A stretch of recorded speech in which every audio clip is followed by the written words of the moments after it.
लागी मेरी तेरे संग लगी ओ मेरे शंकरा, लागी मेरी तेरे संग लगी ओ मेरे शंकर।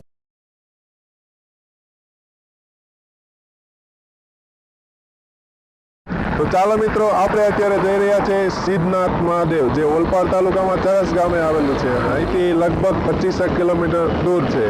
તો ચાલો જઈએ દર્શનાર્થે.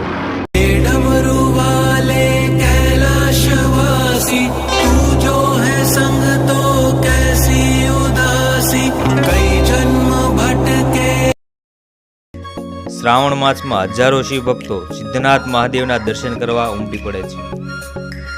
હિન્દુઓનું પવિત્ર ધામ ગણાતું સુરતના છેવાડાના સરસ ગામના સિદ્ધનાથ મહાદેવ મંદિરે લોકોનો દર્શન માટે ભક્તિનો ધસારો જોવા મળી રહ્યો છે. ખાસ કરીને શ્રાવણ માસમાં આ મહાદેવ મંદિરે શહેરમાંથી હજારો લોકો 27 કિલોમીટર સુધી પગપાળા દર્શન માટે જતા જોવા મળે છે.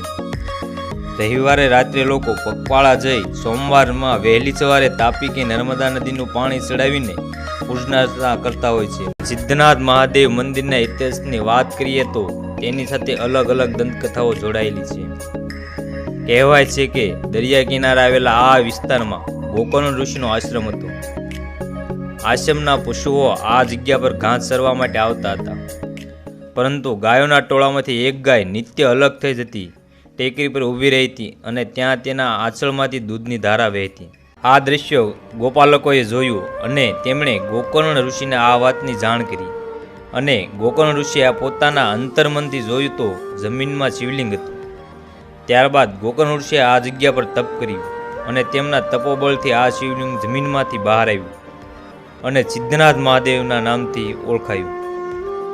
બીજી એક દંતકથા એવી પણ છે કે રાજા મહારાજાના સમયમાં લૂંટારુઓના ત્રાસથી રાજાઓ પોતાનો રાજ્યનો ખજાનો શિવ મંદિરમાં છુપાવી દેતા હતા.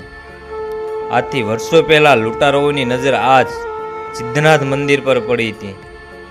ગાયકવાડના સમયમાં આ મંદિરમાં શિવલિંગ નીચે મોટા પ્રમાણમાં ખજાનો હોવાનું માની લૂંટારુઓએ આ મંદિરમાં લૂંટ માટે આવ્યા. શિવલિંગ પર હથોડા અને કોહાડીના ઘા મારી શિવલિંગ તોડવાનો પ્રયાસ કરી રહ્યા હતા. ત્યારે શિવલિંગમાંથી પડેલા છિદ્રોમાંથી અસંખ્ય ભમરાઓ બહાર આવ્યા અને લૂંટારાઓને ઝેરી ડંખ મારવાનું શરૂ કરતા લૂંટારાઓ જીવ બચાવી ભાગ્યા હતા.